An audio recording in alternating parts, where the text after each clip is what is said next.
Eu comecei a ver coisas aos 6 anos de idade. Minha família é uma família tradicional italiana, onde meu pai assumia as responsabilidades de casa, indo trabalhar, minha mãe cuidava da casa. Eu nasci em 1975, então tem que avisar que era antes da internet, antes de muita coisa, né? Entendeu? Antes dos videogames também. Cara, onde eu morei, a minha casa foi a 7ª construída na rua. Hoje já tem 3 bairros em volta. Entendi, antigo mesmo. Muito. A casa era muito antiga e assim, eu morava perto de um hospital, que era o Albert Einstein. A casa tinha uma energia curiosa.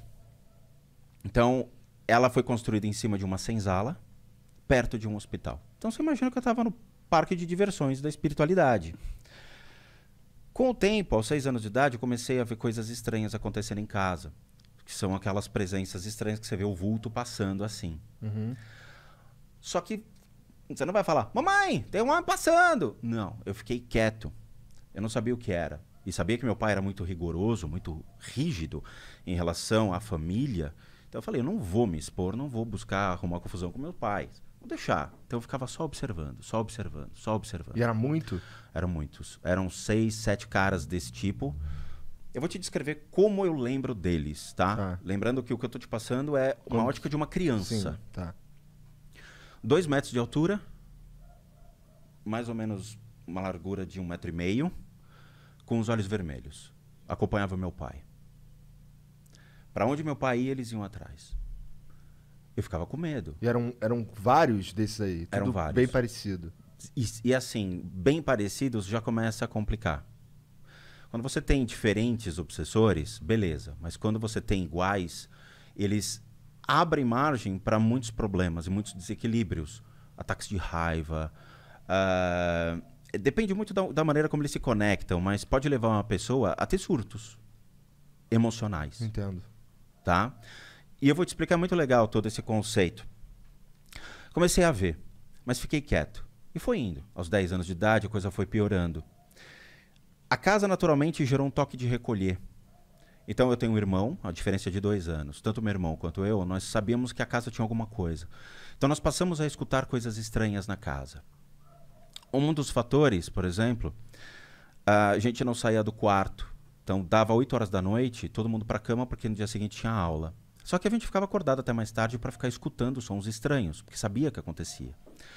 Teve um dia que eu acabei escutando alguns barulhos estranhos vindos da cozinha. E a minha casa era um corredor de mais ou menos 10 metros que levava para 2 quartos grandes, que eram 2 suítes onde meus pais ficavam, e eu e meu irmão dormíamos juntos. Tinha um outro quarto aqui e um outro quarto aqui, que eram quartos de bagunça e de brinquedo. Um corredor grande, cozinha, sala de jantar. E embaixo era uma sala de visitas, que ninguém entrava. Ninguém entrava. Por que ninguém entrava? Só por que não? Eu vou explicar, a história é maior. Entendi, tá. Tem muita coisa legal, Caralho, cara. que doideira. Eu escutei um barulho na cozinha, eu levantei e botei o ouvido na porta. De repente eu escutei passos vindo, porque era carpete. E meus pais estavam dormindo já há muito tempo. Escutava e parava. E sabe, quando criança, vai aquele ponto de interrogação em cima direto. Você fala, caracoles, o que tá vindo?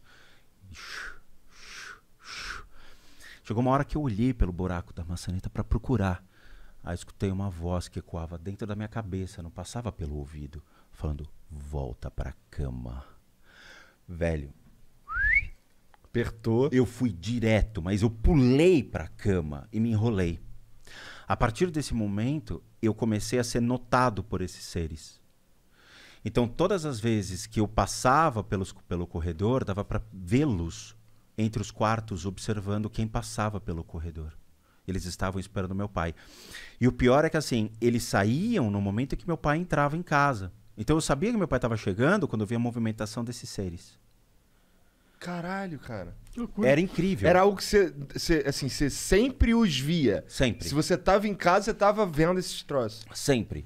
Só que em contrapartida também tinha coisas estranhas que aconteciam. Então uma vez, era altos e baixos. Tinha o dia que eu via, tinha o dia que eu não queria vê-los e eu me distraía com outras coisas. A distração da mente faz com que você não perceba mais eles.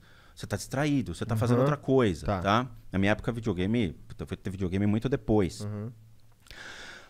Os dias foram passando e teve os altos e baixos. Passei a estudar à tarde, chegava na hora do almoço e teve um dia que eu voltei para casa, ia deixar sempre minha mochila em cima da cama e ia almoçar.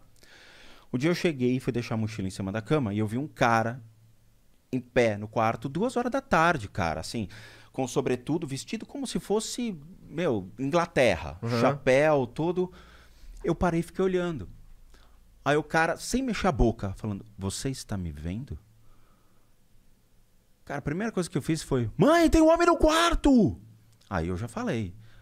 Minha mãe, obviamente, apareceu, não viu nada. E quando minha mãe chegou, já não tinha. Eu falei, cara, vou ficar quieto. É melhor ficar quieto. Aos 14 anos de idade, eu sofri um acidente de carro. Eu tinha um amigo, um vizinho que virou meu amigo, que morava na rua, na casa da frente. Era uma rua muito tranquila, a minha rua, cara. Não passava carro, não passava nada. Ninguém acessava aquilo, porque a avenida ficava de acesso paralelo. A gente não tinha rota de fuga como tem hoje, de trânsito. Não tinha trânsito na época. Entrei em casa para pegar uns brinquedos, fui me divertir com o meu vizinho da frente. Na época do G.I. Joe, Comandos em Ação. Legal. Puta, gostava bastante. Eu também curti, a gente fazia uns fortes e ficavam invadindo Isso, fortes. mas já tinha uns fortes, mas a gente fazia nas árvores. Como tinha muita árvore, então tinha o paraquedista, a gente jogava. Era legal, o comandante cobra, o destro. Isso. Puta, adorava. Atravessei para mostrar os brinquedos pro menino. Deixei lá, quando eu voltei, apagou, eu não lembro de mais nada. Eu acordei, eu tava uma casa de diferença no chão. Então eu rolei a rua. Eu acordei, tinha passado a minha casa, passado a casa do meu vizinho, eu tava já na terceira casa, cara. Pra você ter uma ideia, porrada. Caralho. Eu levantei, aos 14 anos, tirei a poeira. O que aconteceu? Não aconteceu nada comigo. Nada. Eu entrei em casa. O carro era um Passat antigo de aço galvanizado. O capô do cara ficou assim. Na hora, o cara entrou, me pegou, me botou no carro e me levou pro Einstein. A única coisa que aconteceu, eu caí e bati a cabeça no chão. No que eu bati a cabeça no chão, tinha uma pedra e me cortou a cabeça. Só. Não quebrei nada. Só que aí tem um porém. Eu lembro do que aconteceu em termos espirituais. Eu entrei num túnel branco. Nesse túnel branco, eu lembro de estar subindo. Cara, e tá sorrindo, feliz da vida. E eu entrava no túnel, eu olhava pra cima e falava, meu, que da hora, que legal. Chegou lá em cima, eu vi minha bisavó. Eu não tinha contato com a minha bisavó. Eu raramente a via. Quando chegou lá em cima, a minha bisa olhou pra minha cara e falou, Rô, não é a sua vez. Você pode descer. Eu desci muito rápido. E aí eu acordei. Que viagem, cara. Caralho. E aquilo ficou na minha cabeça. Eu falei, porra, então o túnel branco existe. Então essa bagaça é real. Porque eu vivia o negócio.